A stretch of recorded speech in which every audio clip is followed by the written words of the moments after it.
आप सभी को नमस्कार, सुप्रभात। सार्थक government job point YouTube channel आप सभी लोगों का हार्दिक स्वागत करता है। चैनल पर नए हैं तो चैनल को सब्सक्राइब कर लें, वीडियो को लाइक कर दें, शेयर कर दें, बेल आइकन दबा कर रखेंगे तो आपको नोटिफिकेशन मिल जाएगा और आप उसे शेयर कर पाएंगे।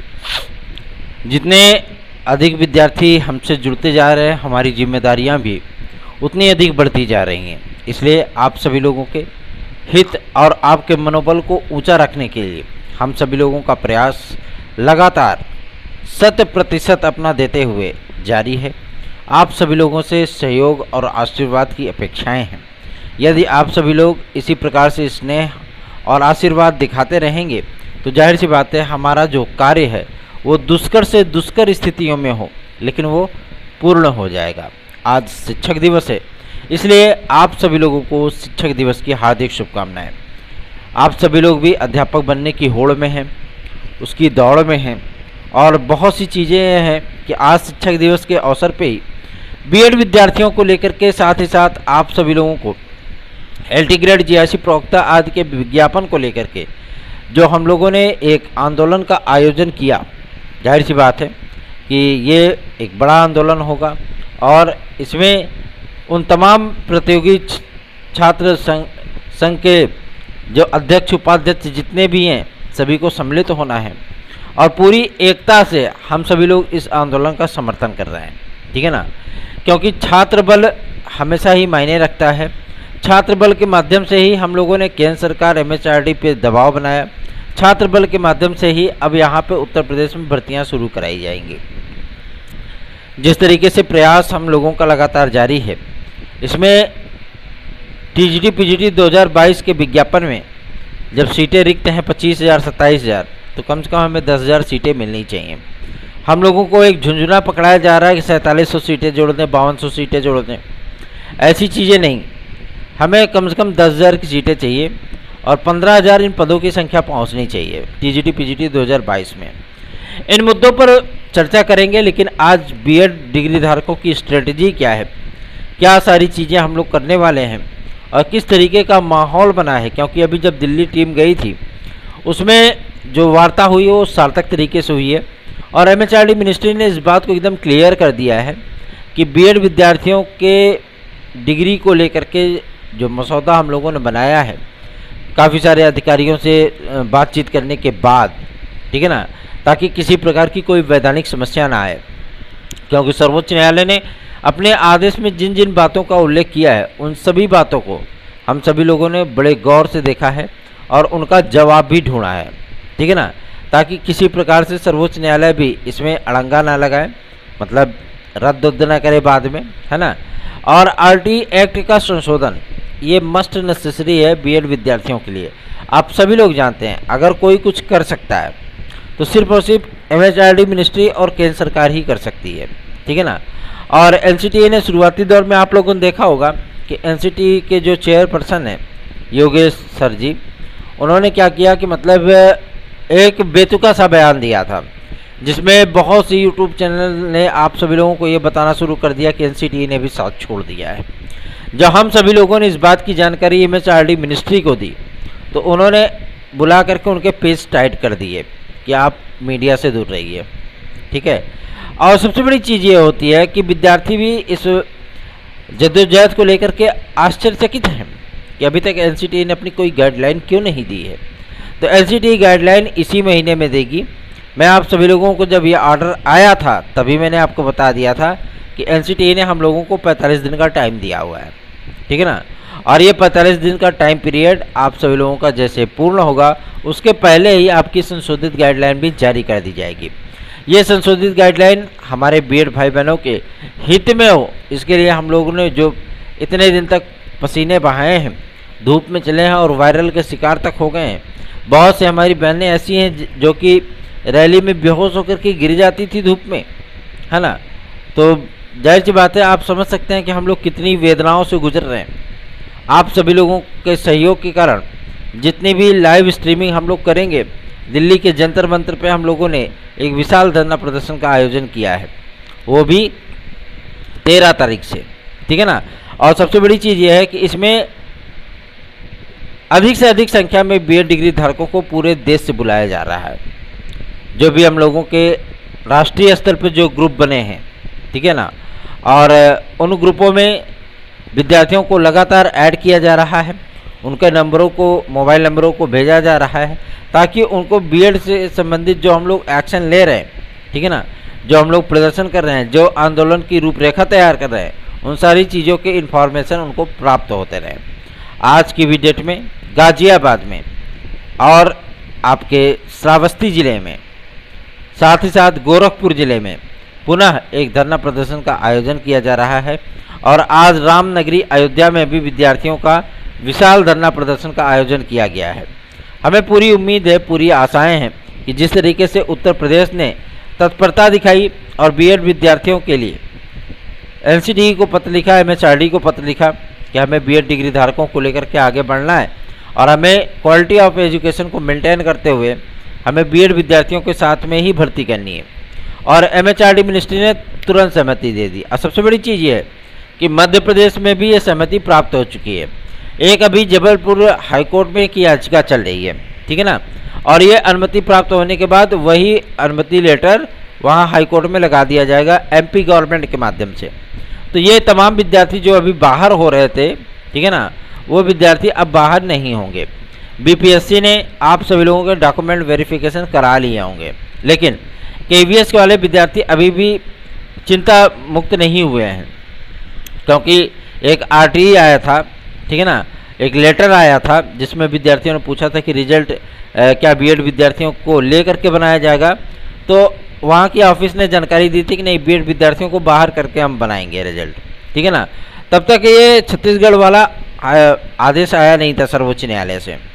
और जैसे ही हम सभी लोगों को ये चीज़ें पता चली, विद्यार्थियों ने हम लोगों को सूचना दी इस बात की, और आरटीआई जो उन्होंने दाखिल किया था उन्होंने उसको भेजा हम लोगों के पास व्हाट्सएप पे। हम लोगों ने उसको पढ़ा, देखा, समझा। उसके बाद तुरंत ही उस आदेश की प्रति जो सर्वोच्च न्यायालय की ट्रिपल बेंच ने जारी किया था छत्तीसगढ़ के परिप्रेक्ष्य में, उस आदेश को ले जा करके वहाँ के रीजनल ऑफिस में उसको रिसीव कराया गया, ठीक है ना, कि सर्वोच्च न्यायालय का ये संशोधित आदेश है, इसके माध्यम से रिजल्ट तैयार किया जाए। तो जाहिर सी बात है कि आप लोगों के लिए जितने भी स्टेप हो सक रहे हैं हम सभी लोगों के माध्यम से, उन सभी प्रयासों को हम लोग कर रहे हैं। और एमएचआरडी से लगातार हम लोगों को आश्वासन प्राप्त हो रहा है। लगातार हम लोगों की जो टीमें वर्क कर रही हैं, हम सभी लोग भी अपना पसीना बहा रहे हैं, लगातार फील्ड में टहल रहे हैं, सड़कों पर टहल रहे हैं और विद्यार्थियों का मार्गदर्शन भी कर रहे हैं, उन्हें हौसला अफजाई भी दे रहे हैं और उनके बीच में मौजूदगी रख करके आप सभी लोगों के हित की रक्षाओं के लिए हम लोग प्लानिंग भी तैयार करते हैं, ठीक है ना। तो आप लोगों को एकजुट होने की आवश्यकता है। जितना अधिक संख्या में आप सभी लोग एकजुट होंगे उतना ही आंदोलन को मजबूती मिलेगी। अभी Ojha ji LT grade GSC प्रवक्ता के लिए आज पत्थर गिरजाघर पे एक विशाल धरना प्रदर्शन का आयोजन करने चल रहे हैं। जाहिर सी बात है इस आंदोलन को हमारा भी पूर्ण समर्थन है। और सबसे बड़ी चीज़ यह है कि कई गणमान्य सदस्यों को वहाँ पे भेजा जा रहा है और मैं भी जाऊँगा। हो सकता है कि अगर मुझे समय मिल गया और मैं आज प्रयागराज गया तो मैं ज़रूर ही वहाँ पे उपस्थित होऊंगा, ठीक है ना। और आप सभी लोगों को मैं बता देना चाहता हूँ कि लोक सेवा आयोग, आज आपको रियलिटी बता रहा हूँ, लोक सेवा आयोग एलटी ग्रेड जीएससी प्रवक्ता को जानते हैं काहे के लिए डिले कर रहा है? क्योंकि वो चाहते हैं कि हम इसको 2 चरण में कराएं एलटी ग्रेड को, ठीक है। और शासन चाहती है कि 1 चरण में हो, क्योंकि ये टीजीटी के समकक्ष है। इक्विवेलेंट किसके है? टीजीटी है, कि तो है, एलटी हो गया चाहे टीजीटी हो गया, क्या फ़र्क पड़ता है? पढ़ाना तो उनको कक्षा 9 और 10 को है 11-12 को पढ़ा नहीं सकते, है ना। 6, 7, 8, 9, 10 यही पढ़ाना है उनको। तो जाहिर सी बात है कि इन तमाम चीज़ों को ध्यान में रखना होगा, है ना। और एलटी के जो टीचर है वो 9 या 10 पढ़ाता है, तो इसलिए इसको 1 चरण में कराने की जो बात सामने आ रही है ना, वो एकदम परफेक्ट है। क्योंकि विद्यार्थी भी कहते हैं भैया 1 चरण में होनी चाहिए। जब 18 का पेपर आप करा करके उसको नियुक्ति दे सकते हैं, वो 1 चरण में था, और अब आप 2 चरण में कराना चाहते हैं। 1 चरण की परीक्षा कराते कराते तो आपको 2 साल, 2.5 साल, 3 साल लग गए उसको कंप्लीट करते करते।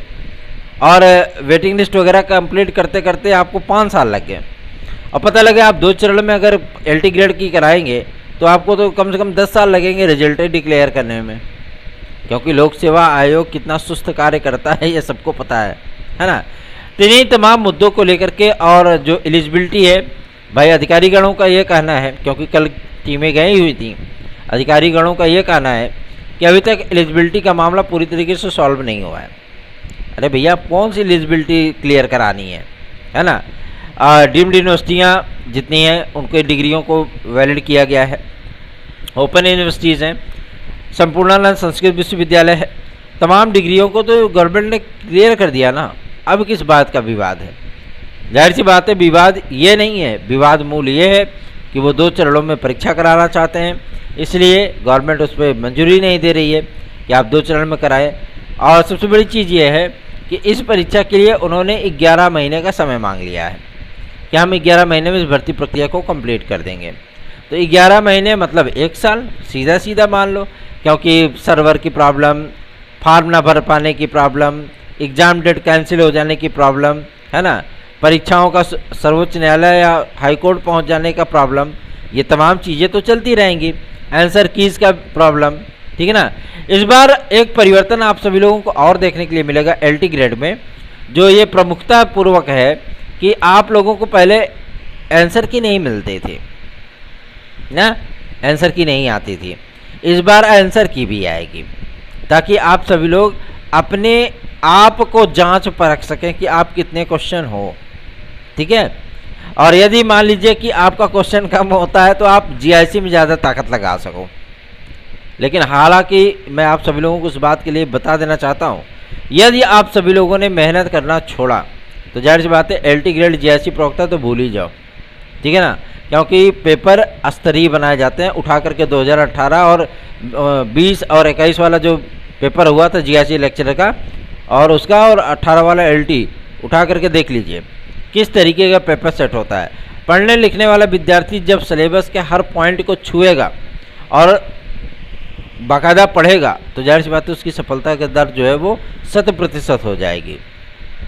इसमें आप लोगों को GS भी देखना है, सब्जेक्ट पे तो आपको कमांड रखना ही है, साथ ही साथ GS भी पढ़ना है। अगर आप GS में 40 और 45 का क्राइटेरिया नहीं पार कर पाए तो जाहिर सी बात है आप चाहे 120 में 120 करके आ जाओ, वो चीज़ें नहीं होगी।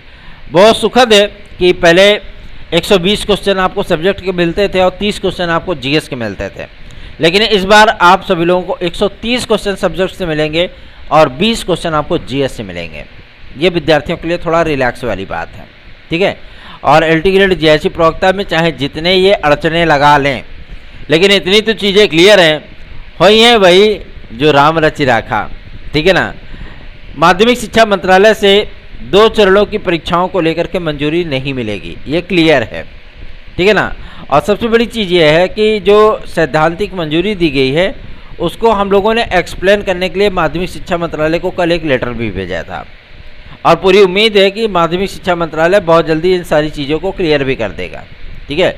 विज्ञापन तो इनको ही जारी करना पड़ेगा, भले ही चाहे जितना लटकाना चाहें, विज्ञापन यही जारी करेंगे, एग्ज़ाम यही कराएंगे, और वो भी 1 चरण में कराएंगे, क्लियर है ये चीज़ें, ठीक है ना। और सबसे बड़ी चीज़ मैं आप सभी लोगों को बताना चाहता हूँ, विद्यार्थी परेशान है कि भैया कहीं LT ग्रेड में 50% ग्रेजुएशन तो नहीं लगेगा। हालांकि आप लोगों ने देखा होगा बहुत से राज्य ग्रेजुएशन 50% को लेकर के चल रहे हैं।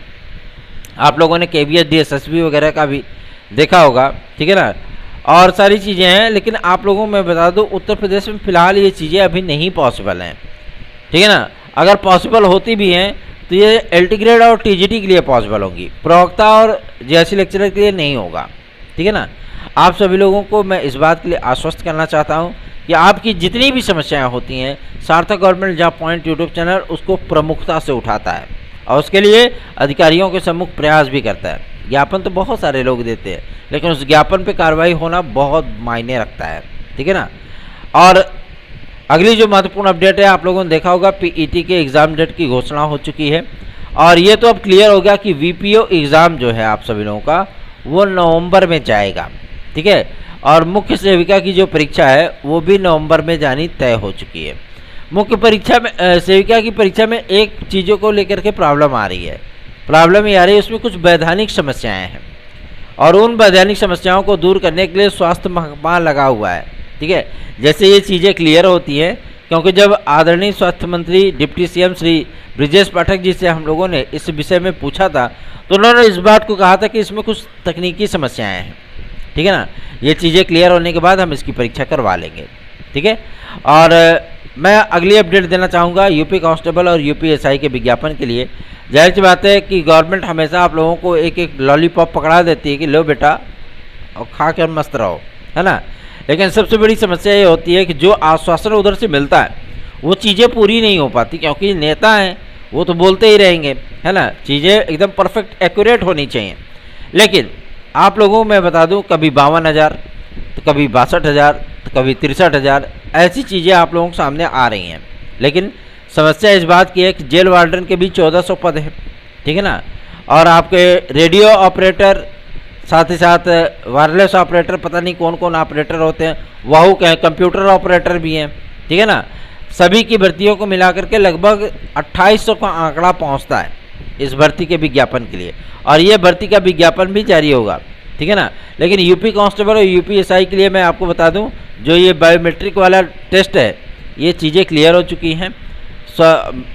पुलिस प्रोन्नति बोर्ड ने उसकी मंजूरी भी दे दी है, बस अब आपका विज्ञापन आने की देर है। ठीक है ना, विज्ञापन आएगा।